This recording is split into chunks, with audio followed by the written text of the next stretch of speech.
토트넘 허스퍼가 정말 냉탕과 온탕을 매번 오가는 것 같아요. 맨체스터 시티를 이길 때까지만 하더라도 이제 뭔가 좀 길이 보이는구나 라는 생각이 들었는데, 레스터 시티와의 경기 4대1 패배는 결과나 점수 차이나 내용이나 모든 면에서 너무나 안 좋았고, 특히 충격적인 게 이제 지난해 같은 경우에는 1월 이적 시장에 영입한 선수들이 딱 필요한 역할들을 잘해주면서 토트넘이 상승세를 탄 거잖아요. 근데 이번 1월 이적 시장에 영입한 선수들에 대해서는 일단 아직은 뭐 속단하기는 이럴 수도 있지만, 우선 페드로 포로 선수를 정말 기를 쓰고 수많은 난항 끝에 데려왔는데 최악의 데뷔전을 했고, 예. 그뿐 아니라 이제 연결지어서 보자면 챔피언스리그 진출 성공 이후 토트넘이 그래도 큰 돈을 투자해서 영입했던 여름 이적 시장부터 겨울 이적 시장에 이르기까지 데려온 모든 선수들이 결국에는 실패한 것 아니냐. 다니엘 레비 회장이 레스터의 경기를 보면서 정말 망연자실한 표정이 나왔는데, 예. 실제로 이제 본인이 충격적인 고백도 했어요. 우리의 영입 전략 솔직히 미스테이크였다, 이렇게 얘기까지 했거든요. 대체 어떻게 된 일인지. 예. 때문인지 중계 카메라가 계속 잡아주더라고요.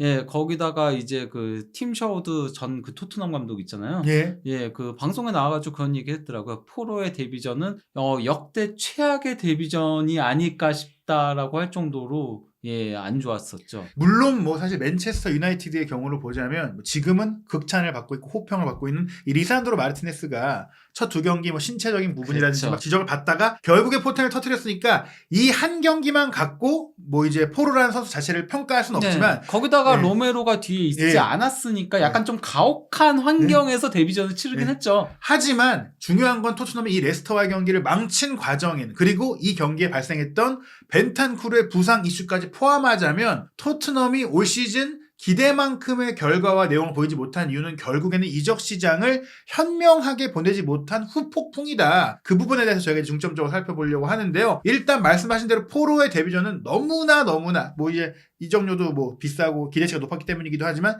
실망스러웠다. 악몽 그 자체였다고 표현하셨어요.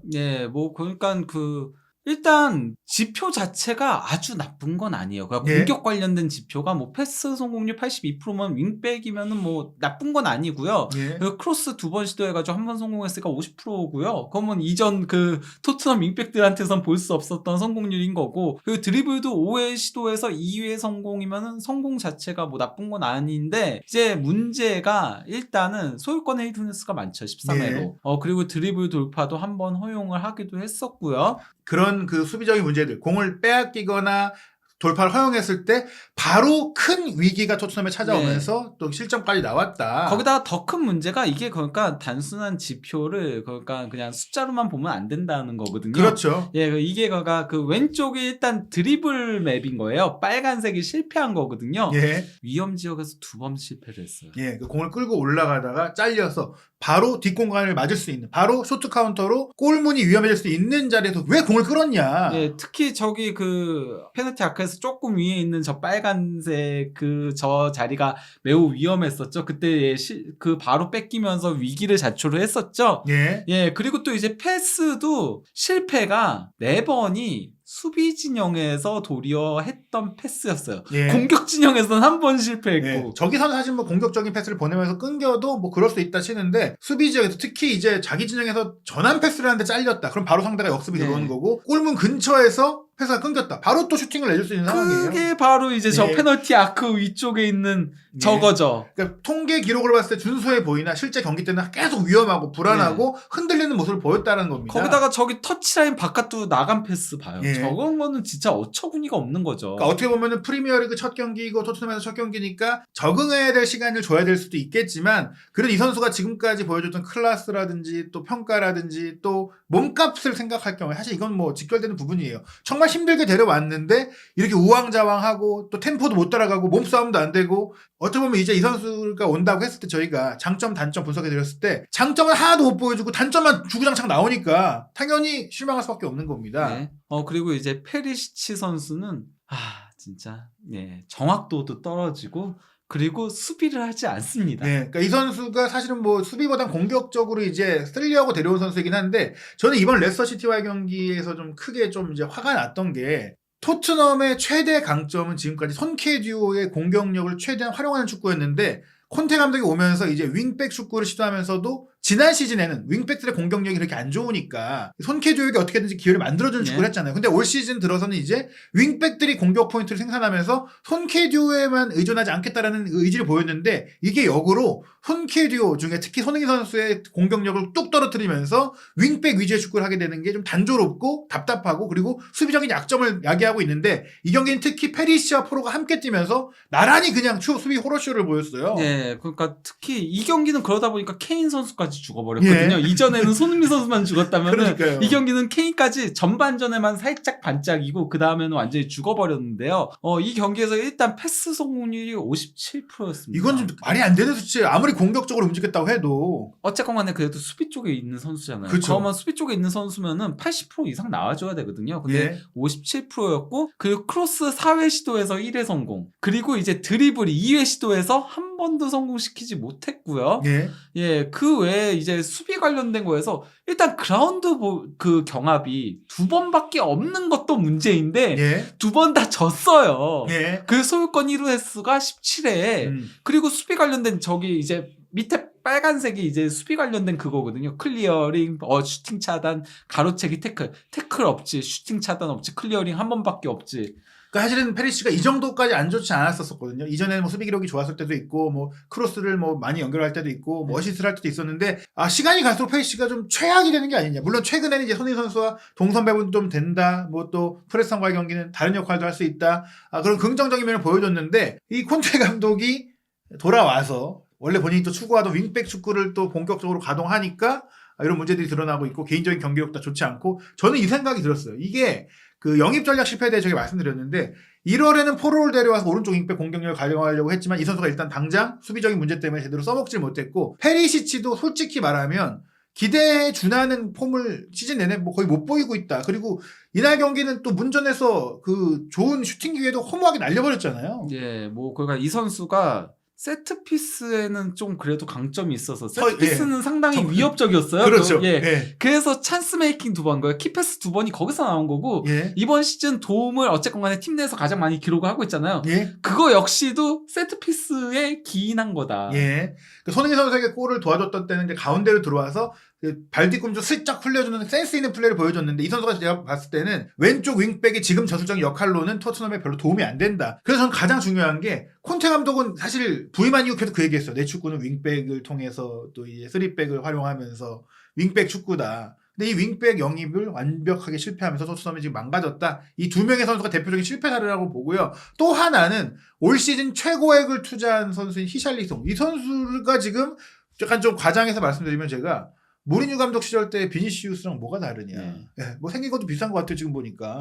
히샬리송이 15분을 이제 뛰었는데요. 0.0000000이죠. 그리고 볼 터치 9번밖에 없고요. 패스 성공률 71%.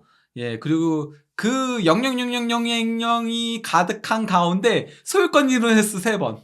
그러니까 이 선수가 지금 공을 잡지도 못할 뿐더러 잡았을 때도 뭔가 개인적인 능력으로 만들어낼 수가 없는 선수라는 게 또 확실하게 드러나고 있어요. 사실 이 선수가 브라질 대표팀에 가서는 잘했습니다. 왜냐면 주변에 좋은 동료들이 많으니까 본인이 열심히 뛰어주면서 노당탕탕하면서 슈팅할 수 있는 기회들을 공급받았고 제가 개인적으로 봤을 때는 에버튼에서도 칼버트레인이 함께 있으니까 뭐 압박이 분산되는 부분들도 있고 또 사실은 제가 봤을 때 에버튼에 있었을 때는 미드필드 라인에 토트넘보다 훨씬 좋게 패스를 공급할 수 있는 선수들이 항상 있었어요. 히샬리송이 뛸 때는. 근데 지금 토트넘에 왔을 때는 뭐 그런 지원이 없는 상태에서 게다가 출전 시간도 균일하지 않고 부상도 있고 히샬리송의 영입은 지금 돈 낭비에 가깝다라는 지금 올 시즌에 결론이 나오고 있거든요. 뭐 확실히 꼭 필요했던 영입은 아니긴 했었죠. 그러니까 그 기본적으로 어쨌건 간에 히샬리송을 영입한 거는 케인의 백업 겸 측면까지도 커버할 수 있는 선수 데려온 건데 그러면은 기본적으로는 백업이란 소리잖아요. 그렇죠. 그런데 거기에 클럽 레코드에 가까운 이적료를 쏟아 부은 것 자체가 그래서 그건 리스크라고 얘기를 했었죠. 스카우트 H에서도. 그게 그대로 드러나고 있는 거죠. 만약에 저는 근데 들어와서 이 정도의 위치로 왔다고 하더라도 올 때마다 뭐 교체로 나와서 골을 넣는다든지 혹은 또 누군가 다쳤을 때 뭐 쿠르스케 다쳤을 때나 뭐 이제 부상 이슈가 있잖아요. 그때 잘해줬으면 되는데 본인도 다쳐. 본인이 더 부상이 많았어요. 본인이 더 다쳐. 그리고 이게 사실 전 이해는 가요. 왜냐면 손캐듀가 이제 항상 잘할 수 없고 다칠 수도 있고 의존도가 높으니까 제가 봤을 때 콘테 감독은 여름 이적 시장 이번 시즌 준비하면서 손케쿨 트리오에 너무나 의존하면 상대가 네. 있는다. 그래서 윙백도 강화하고 히샬리송도 영입을 했는데 결과적으로는 다 실패한 거 아닙니까? 저도 그 히샬리송 영입이 잘못됐다가 아니고 이정료가 잘못됐다는 그렇죠. 얘기예요. 그러니까 이적시장 계획이 잘못됐다는 거죠. 예, 왜냐면은 이런 어쨌건 간에 그 백업용으로 멀티 백업을 쓰는 선수는 최고액을 들이면 안 되는 거거든요. 그렇죠. 이거는 확실하게 팀의 코어가 될 선수를 영입할 때 써야 되는 금액이에요. 네. 케인을 만약에 팔 생각이었으면 히샬리송한테 그렇죠. 그 돈을 주고 영입하는 게 어느 정도 납득이 가는데 네. 아니면 손흥민 선수를 팔든지. 네. 예. 이게 왜냐면은 최고액 선수면은 그만큼 부담감이 생기거든요. 언론들도 그러거든요. 그러니까 조금만 못해도 비판이 바로 가요. 예. 포로도 저는 같은 위기에 이제 직면할 거라고 봅니다. 왜냐면은 페리시치는 그래도 프리 영입이니까 그래도 돈도 올리고 이러네 이러면서 넘어가거든요. 예. 단주마도 임대생이네 하면서 넘어가거든요. 근데 이적료를 비싸게 주고 영입한 선수는 조금만 못해도 바로 비판의 화살이 가기 때문에 그게 괜히 1억 유로 이상 되는 선수들이 상당수가 망했던 게 아니에요. 유럽 5대 리그 다 놓고 보더라고요. 그리고 히샬리송은 뭐 조금만 못하는 게 아니에요. 네. 지금 그냥 단적으로 말씀드리면 물론 뭐 부상과 다양한 이유로 출전 시간이 많지는 않지만 아직 프리미어리그에서 토트넘 와갖고 골을 넣은 적이 없어요. 제 말은 그러니까 그 부담감이 쌓이고 쌓이면서 그렇죠. 부진이 반복이 되면서 더 무너진다는 네. 거죠. 베르너도 그랬었고 뭐 하베르츠도 현재 그렇고 네. 그런 것처럼요. 네. 그러니까 결국 말씀드리고 싶은 건 지금까지 3명까지 딱 말씀을 드렸는데 포로 물론 현재 임대로 돈을 여름에 지불할 거지만 그건 이제 회계 장부상의 문제인 걸 실제로는 그렇죠. 이제 엄청난 돈을 썼어요. 완전 영입이죠. 네. 그렇기 때문에 이 포로하고 히샬리송한테만 거의 1억 유로를 이상을 쏜 거란 말이에요. 거의 네. 옵션까지 포함하면 더 늘어납니다. 근데 이 선수들이 제 몫을 물론 포로는 지금 봐왔지만 못하고 있고 이게 말씀하신 대로 토트넘이 지난 시즌에 좋았잖아요. 후반기에. 그리고 나서 이제 챔피언스리그 가게 됐을 때 더 이제 팀이 부족한 걸 업그레이드해야 되는데 이미 잘하던 거에 백업이나 보결 자원들을 데려왔다. 거기에 투자를 많이 했다. 윙백을 조금 더 좋게 만들고 싶어서 그리고 공격 라인에 조금 더 깊이를 더 가져가려고 이런 영입을 하다 보니까 본질적인 문제가 해결이 안 되고 오히려 그 특정 포지션 특히 윙백과 공격 라인은 오히려 어떻게 보면 포화 상태가 되면서 다른 포지션에 커버가 안 되고 있다. 저는 이것도 아쉬워요. 그러니까 1월 이적 시장에 결국 우리가 많이 생각했던 게 수비 라인도 불안하고 또 미드필드 라인에 창의성이 부족한데 결국에는 이제 포로가 오고 단주마가 왔는데 단주마조차도 사실은 이번 경기 들어와서 뭔가 보여주지 못했어요. 반전 카드가 못 됐잖아요. 저는 그래도 단주마가 가장 그나마 나았었다라고 생각을 해요. 예. 단주마의 장점과 단점을 여실히 보여줬죠. 이 선수 확실히 드리블 능력 좋고 예. 그래서 3회 시도에서 2회 성공을 했고요. 예. 그리고 또 이제 확실히 찬스 메이킹 능력도 있고 그래서 한번 키패스도 기록을 했고 더 짧은 시간을 뛰었잖아요. 그렇죠. 히샬리송보다. 근데 볼터치도 더 많이 가져가고 크로스도 한번 시도해가지고 성공을 했는데 이 선수의 단점 바로 정확도 문제 예. 그리고 약간 볼을 끄는 문제 그래서 패스 성공률이 50%였고 그리고 소유권의 이르는 수가 7회였고 그러니까 저는 경기를 보면서도 이제 저희가 얘기를 나눴지만 이게 이제 선수 개별적인 문제를 떠나서 팀 전체 토트넘의 영입 전략이 잘못된 게 뭐냐. 네. 제가 봤을 때는 히샬리송을 이런 정도로 쓸 거면 애초에 그냥 히샬리송이 아니라 단주마를 그렇죠. 영입했으면 단주마를 돼요. 임대로 예. 내려왔으면 그러니까 시즌 초반에 여름에 네. 그냥 그러니까 그 백업 전총을 백업 자원으로 저는 경기를 보다가도 답답했잖아요. 경기가. 그리고 쿠르세스키가 못하고 있었잖아요. 단주마가 먼저 들어가야 된다고 생각했어요. 왜냐? 공을 공급해줄 선수가 없고 차라리 본인이 온더볼로 상황을 만들 수 있는 선수가 먼저 들어가야지. 하지만 당연히 이제 투입한 돈이나 뭐 팀 내 지금까지 입지 나가는 이런 걸 생각하면 히샬리송이 먼저 들어가는 게 맞겠지만 그런 상황을 볼 때는 근데 실제로 기록이 말하는 건 단주마가 들어갔을 때 더 효과적이었다. 결국엔 토트넘은 뭔가 영입 전략에 실패하면서 시즌 운영이라든지 선수 투입이라든지 모든 면에서 어긋나고 있는데 그러다 보니까 지금 뭐 이제 영국 더스턴에서 꼽은 거긴 한데 현재까지 올 시즌 최악의 영입 공격수로 지금 히샬리송이 이제 이름을 올리고 있어요. 네. 뭐 예. 당연히 저거는 오를 수밖에 없죠. 거기다 이런 거 같은 경우는 이적료까지도 고려를 하거든요. 예. 그래서 안토니는 솔직히 말하면은 최악의 영입에 뽑힐 정도까지는 아니라고 예, 와서 보거든요. 골도 넣고 뭐 나름 이제 팀에 공헌은 하고 있어요. 그 캐러도 저는 최악의 영입에 뽑힐 정도까지는 아니라고 생각을 하거든요. 예, 팀 순위가 최악인 거지. 근데 예. 이적료가 너무 많이 들였으니까 그렇죠. 예. 그래서 이제 이렇게 뽑힌 거죠. 예. 필립스라던가 스털링이라던가 쿠쿠렐라라던가 아리보 같은 선수들은 특히 이제 뭐 아리보나 길모어 같이 이적료도 적게 들였는데 이 순위에 올라간 선수들이 순수 못해서 뽑힌 선수들이죠. 예.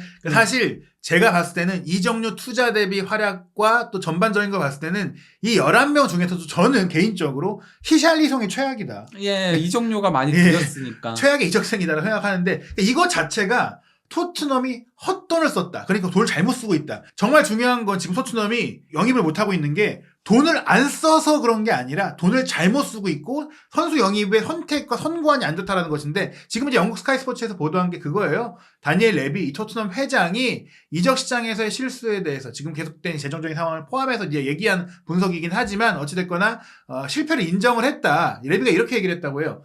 우리의 지출 수준이 우리가 팀에 투자했다는 걸 보여준다. 그러니까 우리가 사람들이 보는 것처럼 짠돌이 구단으로 지금 운영하는 건 아니다. 그래서 이제 장기 투자도 하고 있고 단기 투자도 하고 있고 그러니까 지금의 성적을 위한 투자도 하고 있고 시설이라든지 유망주도 하고 있는데 결과적으로는 이거 결과를 못 내고 있잖아요. 그러니까 우리가 이 투자가 제대로 되지 않고 있고 투자의 성과를 못 내고 있고 그게 또 재정적인 부담으로도 이어지고 있다. 왜냐? 투자를 했으면 결국은 다음 시즌 챔피언스리그 진출권 정도를 확실하게 확보를 해야 이걸 이어가면서 그 성과의 열매를 먹을 수가 있는데 지금 투자는 해놓고 챔피언스리그 못 나가게 될 위기가 좀 커지고 있잖아요. 그러면은 팀은 재정적으로 악화되고 이 선수들을 또 어떻게 보면 내보내야 될 상황이 될 수도 있다. 지금 토트넘이 2018-19 시즌에 챔피언스리그 결승에 오른 이후 사실 그 시즌 직후에 영입이었죠. 영입이 없었어요.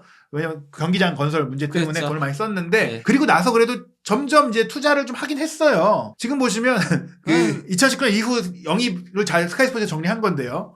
2019-20 시즌에 좀 많이 질렀고 왜냐면 그 전 시즌은 쉬었으니까 그래서 많이 질렀는데 그때 실패해가지고 결국 그것 때문에 포체티노 감독이 경질되게 된 거였고 그리고 또 이제 이번 시즌에 솔직히 말하면 조금 많이 지르긴 했었죠. 그렇죠. 챔피언스리그 나갔고 밀어주겠다 이런 거였는데 근데 돈을 어디다 썼냐? 그러니까 저는 지금 이걸 딱 보니까 2019년 이후 현재까지 쓴 돈들을 다 모아보면 이 정도 돈이면 지금 뭐 첼시 부럽지 않게 뭐 첼시만큼 크게는 못 질러도 선수 보강이 됐을 것이다. 아스날만큼은 최소한 보강할 수 있었을 것이다. 선수만 잘 골랐다면. 지금 일단 은돈벨레한테 그 6,300만 파운드를 쓴 거가 일단 가장 첫 번째 큰 실책이에요. 은돈벨레는 지금도 처분을 못 하죠. 그러니까요. 나폴리가 물론 뭐 이제 거액의 그 완전 영입 옵션을 가지고 데려가긴 했는데 그거 절대 발동 안 시키죠. 그 이적료 왜 내요? 나폴리가 미쳤어요? 그냥 임대 복귀시키죠. 그러니까 사실 그 은돈벨레 살 돈으로 더 좋은 선수를 샀다면 이 정도 돈이면 사실 저 당시 수준으로 봤을 때 브루노 페르난데스도 영입할 수 있었어요. 그렇죠. 제가 봤을 때는. 근데 뭐 팀에서 잘못된 결정을 내린 거고. 부페가 더 쌌죠. 그렇죠. 그러니까 제가 말씀드린 건 이 돈이면 은돈벨레보다 훨씬 좋은 미드필드를 살 수 있었다. 선수만 잘 골랐다면. 그리고 아주 뭐 브루노를 떠나서 유럽 전역을 봐봐요. 재능 있는 미드필더가 있거든요. 남미에도 있어요. 이 정도 돈이면 데려올 수 있단 말이죠. 그리고 지금 히샬리송 말씀하셨잖아요. 6천만 파운드를 여기다 썼는데 이 정도 돈이었으면 여름 이적 시장에 역시 좋은 미드필더나 좋은 센터백 왜 못 삽니까? 그렇죠. 6천만 파운드 준대는데 지금 최소한 구성된 3명의 수비수보다는 좋은 선수를 데려올 수 있었습니다. 심지어 저 정도 돈이었으면 페네르바체에서 김민재 선수 데리고 올 수 있었어요. 그게 진작에 데려왔죠. 저 정도 돈이었어요. 아니 2천만 유로였잖아요. 그러니까 이 두 명한테 1억 2천만 파운드를 썼는데 지금 이게 누구 잘못이냐는 거지. 이 판단이 잘못됐다. 그리고 이제 로메로는 조금 구정하시죠. 말이 막 나오고 그러세요. 그래서 이제 로메로까지 이해해. 로메로 4,200만 파운드. 이거는 사실 솔직히 이거 좀 화가 나는 게 그 검은 장부 파라티치가 이건 록치록이 있었죠. 그 아탈란타 회장이랑. 더 싸게 살 수 있었는데 이것도 비싸게 샀다. 물론 이거는 괜찮아요. 근데 다만 뭐 세리아 최우수 센터백이었으니까 뭐. 근데 부상이 너무 많다는 거지. 그렇죠. 그러니까 솔직히 저 돈도 그래요. 저 돈까지 포함하면 또 얼마냐? 그럼 1억 6천만 파운드가 넘거든요. 그럼 3명을 살 게 아니라 4-5명의 좋은 선수를 살 수가 있었다.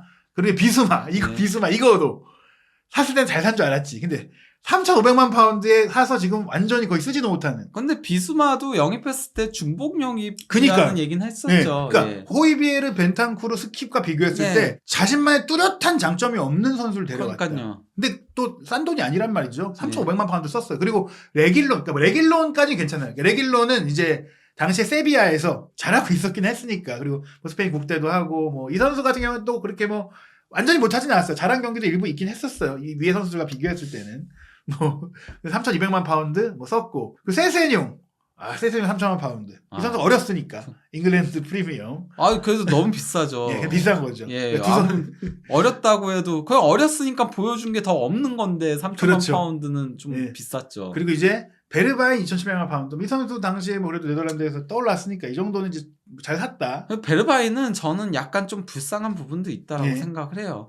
기회가 손케 때문에 아예 기회를 받지를 못한 케이스다 보니까 또 뛴 경기에서 좋았던 모습들도 보였었기도 했고 뭐 이 선수 같은 경우에는 팀에서 잘 못 써먹었다. 근데 그분 아니, 그냥 영입 자체가 잘못됐다는 그렇죠. 거죠. 그러니까 이게 뭐냐면 손캐가 있는데 그게 공통적인 부분이에요. 모든 영입들이 그냥 중복이에요. 중복이고 이제 은돈벨레 정도만 이제 에릭켄도 나가고 뭐 미드필드 라인에 새로운 변화가 필요했고 뭐 무사 덴벨레도 그렇죠. 나가고 그리고 데려왔는데 저 완전 실패한 거고. 은돈벨레가 잘했으면은 지금 미드필더의 문제가 해결이 다 돼요. 그랬겠죠. 제가 왜냐면 온도볼이 되고 나름 창의적인 패스도 찔러줄 줄 아는 애였거든요. 예, 은돈벨레가 재앙의 시작인데 예. 은돈벨레 한 명만 잘못 데려온 게 아니니까. 그리고 당시에 함께하던 로셀소도 결국에는 이제 실패를 했고요. 부상 때문에. 예. 근데 전 이 생각이 들어요. 로셀소도 그렇고 뭐 레길론도 그렇고 뭐 지금 뭐 밑에 또 있는 로얄도 그렇고 뭐 힐도 그렇고 라리가에서 데려온 선수는 다 망합니다. 아무래도 라리가랑 예. 이제 프리미어리그랑 리그 스타일 자체가 크게 차이가 나다 보니까 그렇죠. 그래서 그런 케이스들이 많았죠. 근데 교훈을 사람이 얻어야 돼요. 제가 하고 싶은 말이 뭐냐면 포로도 아직 한 경기긴 하면 어찌됐거나 이 선수가 스페인 출신이잖아요. 그렇죠. 안 된다. 근데 이런 느낌이에요. 아니 이런 많은 사례를 봤는데 포로가 똑같은 일을 겪고 있잖아요. 왜 뭐 그 머릿속에 줄기가 있나? 지금 이게 아직 임대여서 안 끼어들어 있긴 하지만은 예. 이게 그러니까 사실상은 포로랑 클럽도 여기에 들어가 있어야 하긴 그렇죠. 하죠. 그리고 클럽은 나름 클럽 성공작이라고 성공작인데 보고, 뭐 지금 이번 경기는 네. 좀 못했고요. 어찌됐거나 이제 또 보면 이제 벤탄쿨 2천만 파운드 요건 이제 조건까지 잘 산 것 같아요. 네. 좀 저렴하게. 스펜스 2천만 파운드 이건 옵션이 포함된 것 같은데 이 스펜스는 이제 저희가 봤을 때는 아니 콘테가 이제 윙백 축구한다고 해서 윙백 사주기로 했는데 왜 감독이 안 원하는 선수를 사줬냐는 거지. 미래를 본다고. 그건 비싸게. 그리고 그렇게 안 쓸 줄 몰랐겠죠. 아니 그러니까 그 말을 맞췄어야 되는 거 아니야. 이거 그러니까요. 공감을 하고 샀어야 되는 거 아니냐는 네. 거지. 그렇죠. 그리고 이게 제가 봤을 때 말이 안 맞았다는 이유가 뭐냐면 데려왔을 때부터 대놓고 구단이 뭐 이 얘기 계속 했잖아요. 네. 그 얘기는 이미 회의 때도 얘기했을 거란 얘기예요. 네. 파라티치랑 에비에장 할 때 뭐 알겠는데 나는 근데 뭐 알지만 그 선수 쓸 생각이 없어라고 했을 거란 말이죠. 그러니까 이거는 진짜 구단 흔치 않은 케이스인데. 오자마자 그런 얘기를 했다니까요. 그러니까 오자마자. 그러니까 입단했을 때 그런 얘기하는 경우는 나중에 가서 이제 좀 사실은 내가 원했던 선수가 아니었다 이런 식으로 얘기가 나오는 경우는 있더라도 네. 예 그것도 나름 그래도 잉글랜드에서 총만 받는 선수를 그렇게 얘기하는 케이스는 그거 보면서 역시 콘테답다는 생각이 들긴 했었죠. 그리고 그것조차 사실 중복 영입이었어요. 왜냐? 그때 이미 도어티와 로얄이 있었어요. 예. 세 번째 오른쪽 윙백을 데려오는데 2천만 파운드를 옵션 포함 쓴다? 센터백을 사지. 아니 미드필드를 사든가. 진짜 뭐 하는 거냐. 필요한 데는 계속 안 사고 그리고 그 당시에 또 선영입으로 우도지 데려왔잖아요. 네. 우도지도 맞아요. 오는 거는 이제 2023년 여름이지만 네. 이 돈을 쓴 건 쓴 거잖아요. 네. 다른 걸 영입을 해야 된다니까 지금 뭐 하고 있는 거냐. 뭐 그리고 또 어이없는 거 조로든도 1,500만 파운드 저거 말이 안 되죠. 그럴 만한 그걸 보여준 선수가 아니었죠. 네, 그때가 딱 그때였어요. 김민재 선수 영입을 추진하던 무리뉴 감독의 요청 때 그렇죠. 무리뉴 감독의 말에 따르면 1,000만 파운드면 살 수 있었는데 사실 저희가 그때 보도했을 때는 뭐 협상이 이어지면서 뭐 그 베이징도 더 많은 돈을 원했다고는 하지만 그러다가 무산이 됐지만 어찌됐거나 그렇다고 그 돈을 조로든한테 써? 이거는 말이 안 된다. 도어티 역시도 비싸게 그 당시로선 영입한 거였고요. 예, 물론 왜냐면 뭐 폼이 떨어지고 있었으니까. 예, 도어티는 와서 도리어 그래도 어느 정도는 해준 거에 가까운 케이스죠. 그러니까 저는 이게 개별적인 선수 평가를 하고 싶은 게 아니라 저희가 얘기하고 싶은 거는 적지 않은 돈을 썼는데 그 돈만큼을 못 뽑아냈다. 네. 그러니까 잘못된 영입 전략으로 팀이 망가진 거다. 실질적으로 특히 2022, 2023 시즌의 영입은 사실상 모두 실패다. 현재까지는 예. 다 실패에 가깝죠. 그리고 저희가 이제 그런 얘기를 많이 했어요. 그러니까 사실은 저는 뭐 지난번 비수마 선수 부상 영상 때도 얘기를 했지만 콘테 감독이 3-4-3을 쓰니까 그런 상태에서 투미드를 쓰잖아요. 그러면 현재로서는 콘테의 생각으로는 미드필드 숫자는 충분하다고 볼 수 있어요. 넘치죠. 예. 5명이니까. 근데 그 플레이가 그 전술이 모든 선수들을 죽이고 있고 더 큰 문제는 거기서 이제 선수는 많은데 호이비에르 벤탄쿠르가 너무나 절대적이고 나머지 그렇죠. 선수들과 이 간격이 너무 크잖아요. 예. 그런 가운데 만약 이제 호이비에르나 벤탄쿠르 다치면 어떡할 거냐. 그 이슈가 실제로 벤탄쿠르 부상으로 드러났잖아요. 월드컵 그렇죠. 이후에. 그리고 이제 이 레스터시티전의 문제가 뭐냐면 레스터시티와 경기를 하기 전에 이제 비수마 선수가 일단은 피로골절로 부상을 당하면서 네. 백업 자원 하나가 사라진 상태에서 벤탄쿠르가 다친 겁니다. 이거는 이제 예상치 못한 일이 생긴 거예요. 충돌 상황에서. 결국에는 이런 상태를 봤을 때는 미드필드 뎁스가 확 줄어들었다. 예. 그런 가운데 밀란과의 경기를 앞두고 있는데 호이비에르는 16강 1차전을 못 뛴다. 예. 그러면 비수마, 벤탄쿠르, 호이비에르가 없어요. 예. 그 미드필더 누가 있나요? 그러면 이제 스킵하고 파페사를. 그러니까 그게 줄로 장난하냐고 지금. 밀라노죠. 장난하냐고 지금. 아 실제로 경기 끝나고 이제 콘테 감독이 지휘는 했지만 아직도 몸이 좀 안 좋으니까 기자회견은 안 했거든요. 예, 스텔리니 코치가 나왔는데 질문이 나왔어요. 아니 그 영국 기자가 밀란과 경기는 사르랑 스킵으로 할 수 있냐 이름을 제가 얘기했어요. 왜냐하면 못 뛰니까. 아니 비스만 못 뛰고 벤탄쿠르 솔직히 누가 봐도 본인도 얘기했어요. 그 셀리니도 그나마 벤탄쿠르가 부상을 당했지만 걸어서 돌아온 건 중요한 거다. 그러니까 사실 더 큰 부상일 줄 알았는데 걷기는 하니까 시즌 아웃은 아닐 수도 있어. 약간 이런 정도 얘기잖아요. 근데 뭐 하냐고. 챔피언스리그 16강전은 누가 봐도 못 뛸 것 같은데. 그리고 호이비에르는 징계를 못 뛰니까 그 투미들 중에 미드필더 5명이면 뎁스가 나쁘지 않다고 볼 수 있는데 그중에 3명이 나가리야. 그렇죠. 근데 심지어 3명이 다 그래도 베테랑급이야. 베테랑이잖아요. 스킵하고 사르는 유망주잖아요. 그러면 미드필더를 오히려 1월 달에 샀어야 되는 게 아니냐는 거죠. 아닙니까? 아니 미드필더를 샀어야 되는 거 아니에요? 갑갑하죠. 그러니까 왜 이 얘기 왜 드리냐면 근데 네. 애초에 그러니까 저희도 겨울 이적 시장 전망하고 이랬을 때 토트넘이 급한 거는 오른쪽 윙백과 미드필더라고 그러니까 얘기들 중앙 했잖아요. 미드필더. 예, 그리고 이제 그때 얘기했던 거는 솔직히 말하면 숫자상의 문제가 아니고 그렇죠. 퀄리티와 스타일. 예. 스타일의 문제였던 거였는데 일단 콘테 감독이 너무 굴렸죠. 예, 호이비르랑 벤탄쿠르를 너무 혹사시켰죠. 전 그거예요. 저 말씀하신 게 맞아요. 어떤 게 중요한 거냐면 숫자는 5명인데 벤탄쿠르가 일단 제가 봤을 때는 월드컵 갔다 오고 계속 부상이었기 때문에 몸에 이슈가 있을 수 있다는 걸 생각해야 되고 호이비르는 지난 몇 년간 진짜 정말 많이 뛰었거든요. 근데 이 선수가 정말 좀 다친다. 아니 안 다치리라는 보장이 있냐는 거지. 그리고 이 선수가 다쳤을 때 나머지 나온 선수들이 잘하냐는 거지. 비수마 솔직히 못 믿잖아요. 콘테 감독이. 그리고 그가 써야지 그 선수 자체도 경기력이 경기감과 경기력이 올라오는 것도 있고 그래야지 이제 팀에 녹아들 수도 있는 거고 시간적으로 뭐 그런 것 때문에 로테이션을 결국은 돌리는 거거든요. 장기적인 왜냐면 리그는 장기 레이스잖아요. 그러니까요. 근데 이제 너무 조금 쓰는 선수만 썼다 이거죠. 그리고 스킵도 마찬가지. 스킵도 부상 때문에 엄청 오래 쉬었단 말이에요. 콘테 감독이 와서 잠깐 잘하고 작년 2월부터 거의 그러니까 올 시즌 전반기까지 못 뛰었으니까 그 정도로 못 뛰었으면 솔직히 주 전력감의 그 인원 안에 넣으면 안 된다고 생각을 하고 파페사르는 진짜로 다 다치니까 그때부터 쓴 거 아니에요. 사르하고 스킵도 솔직히 말하면 로테이션 자원으로 벤탄쿠르나 호이비에르가 다쳤을 때 나올 선수가 아니래요. 그러면은 이 선수들을 차라리 임대를 보내서 뛰게 하고 1월 달에는 그렇죠. 최소한 미드필드를 베테랑으로 샀어야 된다는 얘기인 거죠. 그냥 콘테 감독이 유망주들 너무 안 믿거든요. 그러니까요. 그거는 이제 커리어 내내 그래서 감독 커리어 내내 인테르에서도 어쨌건 간에 유망주들은 믿지 않고 그래서 베테랑들만 영입해달라. 그래서 30세 이상 선수들 막 알렉시스 산세스 뭐 다르미아 막 루카 뭐 그런 선수들만 영입을 했던 거잖아요. 에릭센 영입하고 막 이랬던 거였는데 아까 저는 그런 선수를 영입해도 되는데 그럼 미드필더는 왜 안 했냐는 거지. 그럼 베테랑 미드필더 지금 느끼는 그거예요. 아니 30세 에릭센 심지어 에릭센이었으면 이게 저는 그러니까 콘테와 토트넘의 영입 정책이랑 상충하는 게 문제라고 생각해요. 레비 회장은 어쨌건 간에 유망주들을 영입해가지고 키우고 싶어 하거든요. 콘테는 그런 감독이 아니에요. 유망주들을 사다 줘도 안 써요. 그렇죠. 바로 스펜스가 그랬고 힐이 그랬고 사르도 마찬가지고. 그러니까요. 사르도 힐하고 사르가 나오게 된 거는 결국 다 부상이어서 뛸 선수가 없어서 뛰게 된 거예요. 그리고 조금 더 좋은 모습 보였었고. 근데 중요한 건 뭐냐면 그 둘의 생각이 다른 건 좋아. 근데 왜 미드필드는 안 사냐는 거죠. 미드필드가 무조건. 왜냐면 토트넘 경기 볼 때 제일 답답한 이유는 전 그거예요.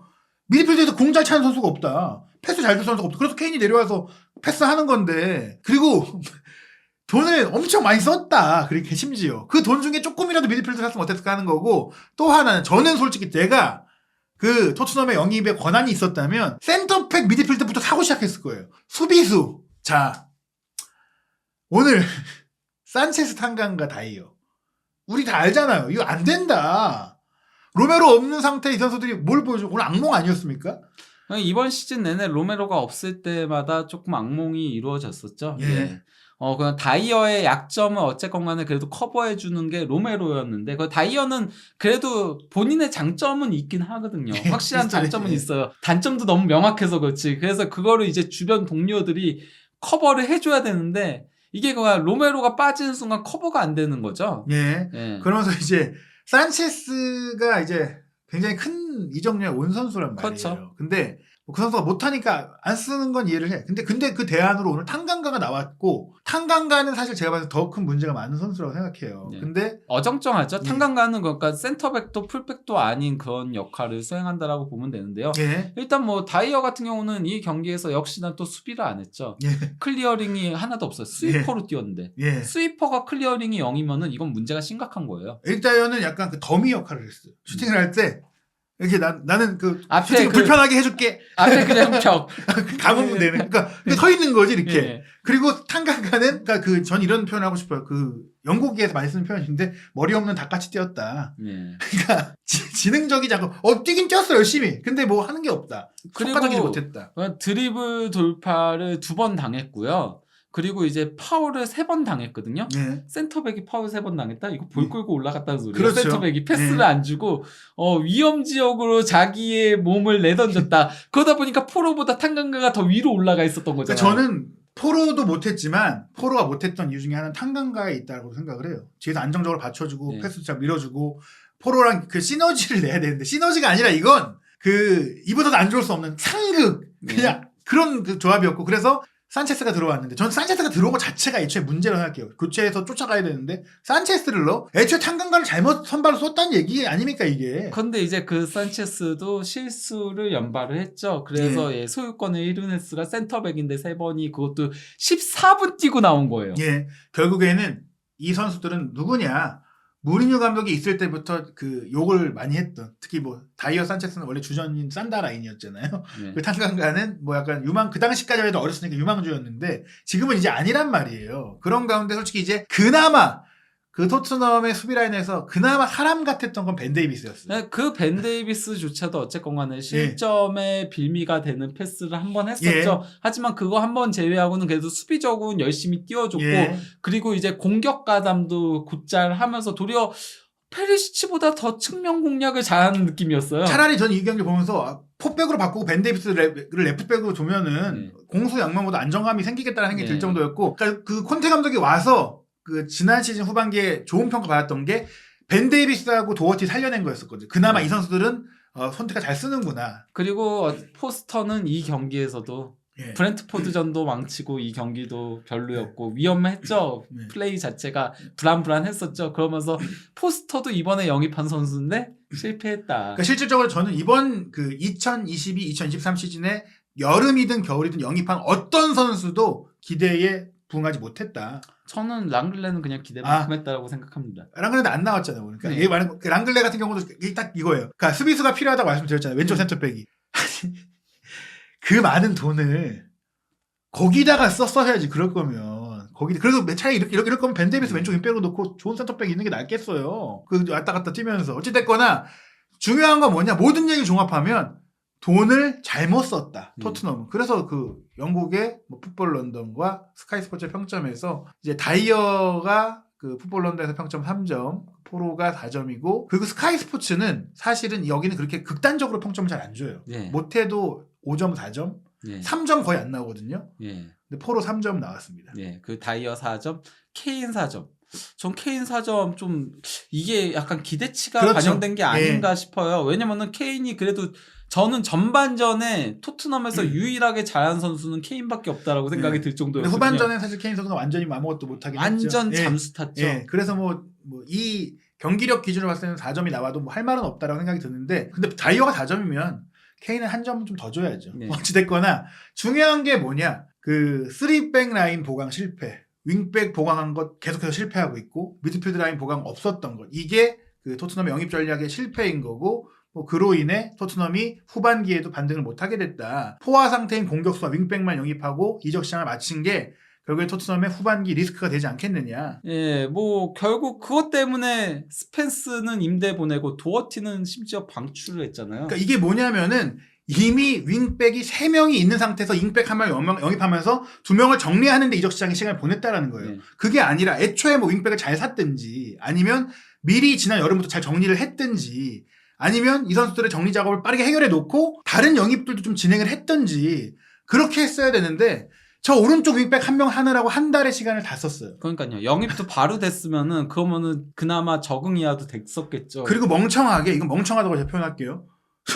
임대 규정과 피파의 룰을 잘 해석하지 못하고 도어티는 계약 기간 1년 반 남았는데 공짜로 풀어줬어요. 그러니까요. 뭐 하는 짓입니까 이거? 거기에다가 이제 제가 다시 한번 짚지만 단주마를 데려올 거면 히샬리송 애초에 안 데려왔어야지. 단주마를 그냥 여름에 로셀스랑 얘기가 있었다고 했잖아요. 그럴 거였으면 1월 달에 이렇게 움직일 게 아니라 지금 센터백하고 미드필드를 보강했어야 되는 게 아니냐. 최소한 함께 했어야 되는 게 아니냐. 그런 그냥 그 상황이 지금 너무 답답하고 그리고 콘테 감독은 왜 그러니까 이 돌아와서 그나마 다이어도 올려 써보고 포백도 실험해보고 했던 지난 맨시티전에 좋은 성과들 어디 갔냐 그거는 그런 생각이 듭니다. 그래도 첼시랑 리버풀보단 낫잖아요.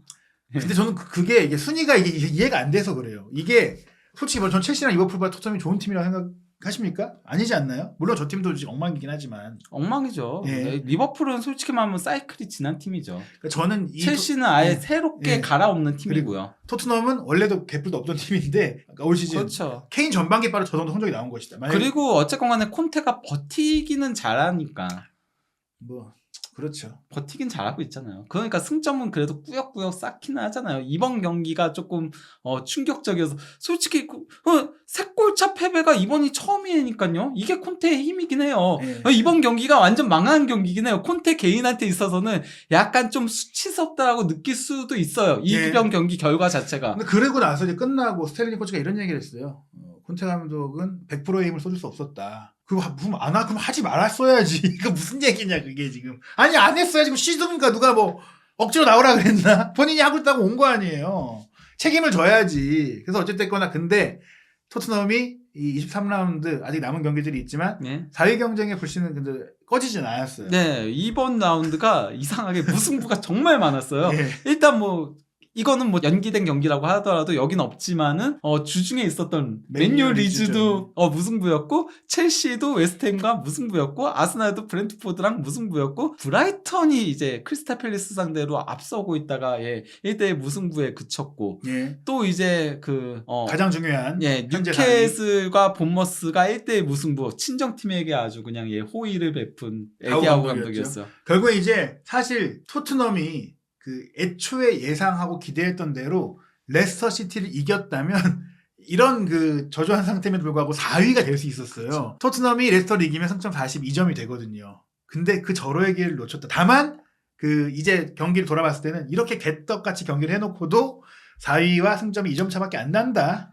결국 왜냐면은 패배는 1대 15패하건 간에 1패니까요. 그리고 무승부는 무승부인 거고 그래서 그나마 승점은 어떻게든 따라가고 있다라고 할 수 있겠죠. 다만 이제 골득실 지표 같은 것들이 조금 떨어지는 게 고민거리라고 할 수 있겠죠. 브라이튼보다도 떨어지고 지금 풀럼하고도 비슷한 수준인 상황이고 브렌트포드랑 같은데 지금 여기서 저희가 무승부 얘기 많이 해드렸잖아요. 왜 얘기를 했느냐? 브라이튼, 브렌트포드가 토트넘을 턱 밑까지 추격하고 있던 팀이기 때문에 이 팀들이 비긴 것은 그래도 토트넘에게는 호재다. 즉 그러니까 이제 풀럼만 제외하면 토트넘의 위아래에 있는 팀들이 다 비겨줬어. 다행히. 그래서 승점을 많이 못 얻었어. 그래도 다행인 건데 그러면 이제 24라운드가 중요하잖아요. 토트넘 호스퍼는 웨스트햄과 홈 경기를 치르는데 웨스트햄이 올 시즌 안 좋다 해도 그래도 최근에 이제 특히 첼시랑 비기면서 좀 저력을 보여주고 또 최근에 좀처럼 또 지지 않는 모습도 조금 보여주고 있어요. 그러니까 실리적인 전술로 변화를 하고 있죠. 3-4-3 포메이션을 활용하고 있고 그러면서 아예 조금 영입시장에서 실패했다는 거를 어느 정도 인정을 하는 것 같긴 해요. 그러니까 스카마카 같은 경우 아예 안 쓰는 그런 강수를 던지고 있는데 모르겠어요. 그러니까 저는 그래도 조금 활용을 해야 되는 게 아닌가 싶긴 한데 모에스 감독도 지금 살아남는 게 중요해서 그렇게 결국 본인이 썼던 카드들을 좀 믿고 가는 것 같긴 한데 어찌됐거나 이제 토트넘이 지금 이 레스터와의 경기를 한 걸 봤을 때는 웨스트햄이 아무리 안 좋아도 승리를 장담하기 어렵다. 다만 근데 이 24라운드 일정표를 보면 토트넘이 4위권을 또 노릴 수 있는 상황이 될 수 있다. 왜냐? 일단 뉴캐슬이 리버풀과 경기를 해요. 리버풀이 안 좋다 해도 그래도 리버풀이니까 뉴캐슬이 리버풀을 무조건 잡는다. 또 이렇게 볼 수는 없잖아요. 거기다가 이제 브라이튼하고 풀럼이 맞대결하는 것도 호재죠. 왜냐면 이 두 팀은 지금 토트넘하고 경쟁하는 팀들이기 때문에 이게 무승부로 끝나면 베스트고 어느 팀이 승리하더라도 어쨌건 한 팀은 조금 경쟁에서 떨굴 수 있다라는 그런 건 있긴 하죠. 그리고 이제 레스터 시티 같은 경우에는 이제 사실 아스톤 빌라한테도 이제 4골을 넣고 이겼고 토트넘한테도 4골 넣고 이기면서 지금 좀 살아났거든요. 그 겨울 이적 시장에 영입한 선수들이 다 지금 잘해주고 있어요. 그 네. 크리스티안센이 지난 경기는 정말 잘해줬고, 그 스타르도 괜찮고, 예. 예, 그리고 또 이제 테테는 지난 주말 경기 때 좋은 모습을 보여줬었거든요. 예, 그러니까 이게 대단한 게 레스터시티가 지난 이제 여름에는 영입이 없어갖고 이제 뭐 태국 그 구단주 그렇죠. 사망한 이후 아들이 운영하고 있는데 네. 축구에 관심 없는 거냐 했더니 알고 보니까 구단의 부채를 잘 이렇게 잘 탕감하고 나서 이제 좀 깔끔하게 해놓고 이제 영입을 했고 그 영입도 잘 되고 있는데 어찌됐거나 토트넘이 기대해야 될 것은 레스터가 이 상승세를 이어가서 맨유의 발목을 잡아줘야 된다. 카세미루가 없는 맨유의 발목. 예. 왜냐면은 카세미루가 돌아오면 맨유는 다시 또 그렇죠. 발목 잡기 힘든 팀이 근데 될 거예요. 카세미루가 요 경기까지 못 뛰거든요. 그러니까 뭐 토트넘이 기댈 것은 리버풀이 뉴캐슬 잡아주고 레스터가 맨유 잡아주면서 토트넘은 이제 그 결과를 싹 보고 웨스트햄을 이긴다면 4위로 올라갈 수 있다. 예. 그리고 맨유와의 승점 차이도 좁힐 수 있다인데 이 레스터시티와의 경기를 생각하면 뭐 그건 어려워 보이거든요. 게다가 토트넘이 챔피언스리그 밀란 원정도 치르고 이 경기를 해야 되기 네. 때문에 굉장히 쉽지 않은 상황인데요. 사실 그러니까 리그 경기보다 밀란 원정이 가장 고민거리죠. 예. 쓸 수 있는 카드가 중원에 없다 보니까. 예. 그래서 토트넘이 깝깝한 상황이고 무엇보다 이제 이런 후반기에 깝깝한 상황 때문에라도 이런 일정 때문에라도 영입을 잘했어야 되는데 1월 영입 이적 시장도 지금으로 봤을 때는 좀 망한 것 같다. 과연 토트넘이 이 위기를 어떻게 좀 헤쳐갈 수 있을지. 그 헤쳐가야지 우리가 손흥민 선수가 좀 잘할 수 있지 않겠습니까? 많은 팬들이 지금 손흥민 선수의 활약을 보면서 많은 국민들이 힘을 얻었고 신이 났는데 지금 다들 너무 이게 고통받고 있어요. 축구를 보면서. 안 보시는 분들도 많은 것 같고 이제. 저희는 항상 보고 있거든요. 그래서 토트넘이 앞으로 또 어떻게 되는지 또 경기 보시기 힘든 분들 솔직히 지금 뭐 경기를 보라고 말씀드리기가 어려워요. 그래서 한준 TV를 통해 내용들 살펴보시고 저희가 이제 희망이 느껴지면 얘기 드릴 테니까요. 한준 TV 구독, 좋아요, 알림 설정으로 그 상황들 체크하시기 바랍니다.